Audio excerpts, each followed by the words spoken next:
આજે ખેડૂત નેતા રાજુભાઈ કરપડાનું મને વોટ્સઅપ પર રાજીનામું મળ્યું છે. મારે વાત થઈ નથી, પરંતુ એટલું ચોક્કસ કહીશ કે રાજુ કરપડાએ હળદરથી લઈ અને જે મુદ્દાઓ ખેડૂતોને ઉઠાવ્યા, હળદરમાં એક ખેડૂતોની ઉમ્મીદ પણ જાગી. રાજુ કરપડા ગ્રામ અને 86 જેટલા લોકો ઉપર ભાજપે અત્યાચાર કર્યો, ભાજપે ખોટા કેસો કર્યા, ભાજપે ડરાવવાની કોશિશ કરી, ભાજપે ખેડૂતો ઉપર પણ માર માર્યો. અને ત્યાર પછી પણ આ ખેડૂતોમાં અને ખેડૂત નેતાઓમાં જો મને જુસ્સો રહ્યો. એમણે ખૂબ મહેનત કરી છે ખેડૂતોને. કઈ મજબૂરી હશે કે હજી મારે જાણી નથી શકાયું, પરંતુ એટલું ચોક્કસ કહીશ કે એમણે ખેડૂતો માટે અને ખેડૂતો માટે વ્યવસ્થિત ભાવ મળે, ભાજપ જે અત્યાચાર કરે છે, ભાજપ જે લૂંટ ચલાવે છે, એપીએમસીમાં લૂંટ ચલાવે છે, એને લઈને એમણે ખૂબ આંદોલનો કર્યા, મહેનત કરી. અને એટલે ખેડૂતો અને આમ આદમી પાર્ટી હંમેશા રાજુભાઈને ખૂબ સમર્થન પણ રહ્યું, ખેડૂતોનું પણ સમર્થન રહ્યું. અને આમ આદમી પાર્ટીએ પણ તમે જોયું હશે કે હળદર કાંડ પછી ભગવત માનજી અને અરવિંદ કેજરીવાલ સાહેબ સુદામડામાં સભા કરી. ખેડૂતો 50,000થી વધુ ખેડૂતો એકઠા થયા. ભાજપ એટલું ડરી ગયું હળદર કાંડ પછી, અને સુદામડામાં સભા થઈ એટલે 10,000 કરોડનું પેકેજ આમ આદમી પાર્ટીના લડવૈયા યોદ્ધાઓના કારણે મળ્યું. પ્રવીણ રામ હોય, રમેશ મેરો, તમામ લોકો.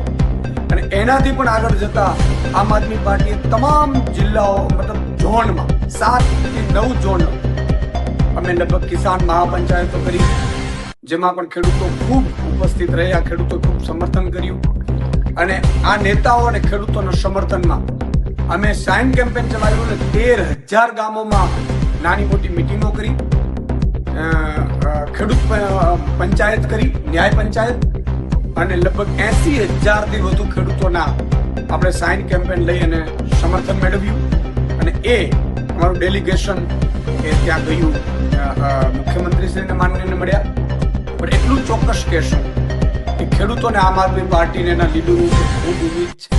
અમે ખૂબ સંઘર્ષમાંથી ઊભા થયેલા છીએ. ભાજપ હંમેશા કોશિશ એવું કરતી હોય છે કે લીડરો તૂટી જાય, લીડરોને સામ દામ દંડ ભેદ કરીને હેરાન કરવાની કોશિશ કરવામાં આવે. રાજુભાઈ સાથે સુધી મને હજી ખબર નથી, મારી વાત નથી. એટલે હમણાં 2 દિવસ પહેલા જ મારા ઘરે કાર્યક્રમમાં આવ્યા હતા. મેં લગભગ તમામ ખેડૂતો અને ખેડૂત નેતાઓનું અહીંયા 10-12,000 લોકોની વચ્ચે સન્માન પણ કર્યું હતું. યોદ્ધાઓનું ખેડૂતો પણ ઉપસ્થિત રહ્યા હતા. અને ખેડૂતોને પણ ખૂબ મોટી ઉમ્મીદ છે આમ આદમી પાર્ટીના નેતાઓ પણ એના સંઘર્ષ ઉપર. એટલે કોઈ મજબૂરી નહીં, ખબર નથી, પરંતુ ભાજપ હંમેશા કોશિશ આવું કરતું રહ્યું છે. તમે જો આ પહેલા પણ કેટલાય નેતાઓ જોઈન્ટ થયા, પણ ભાજપ કોઈ ના કોઈ રીતે એને તોડવાની કોશિશ કરે, એને ડેમેજ કરવાની કોશિશ કરે, એને હેરાન કરવાની કોશિશ કરે. જેલમાં પણ અત્યાચાર આ ખેડૂત નેતાઓ ઉપર કરવાનું ભાજપ ચૂક્યું નહોતું. મેં જે રીતે જેલમાંથી આવ્યા પછી બધા જે આગેવાનો મળ્યા છે, ખૂબ અત્યાચાર કર્યા છે. યાર, એ લોકોનો વાંક શું? અને હજી પણ કેસોના દબાણો આ તેમ. એટલે મને લાગે છે કે ભાજપ છે એ કોશિશો આવી કરતી રહેશે, પરંતુ આમ આદમી પાર્ટીને એનો એક નેતા અને એક સંઘર્ષશીલ ખેડૂત એ હંમેશા પોતાના સત્ય માટે લડતો રહેશે. રાજુભાઈ સાથે મારી વાત થશે, વાત થઈ નથી, પરંતુ એટલું ચોક્કસ કહીશ કે મજબૂત નેતા છે, ખૂબ મહેનત કરી છે, સંઘર્ષ કર્યો છે અને લોકો માટે લડ્યા છે. જય જવાન, જય કિસાન.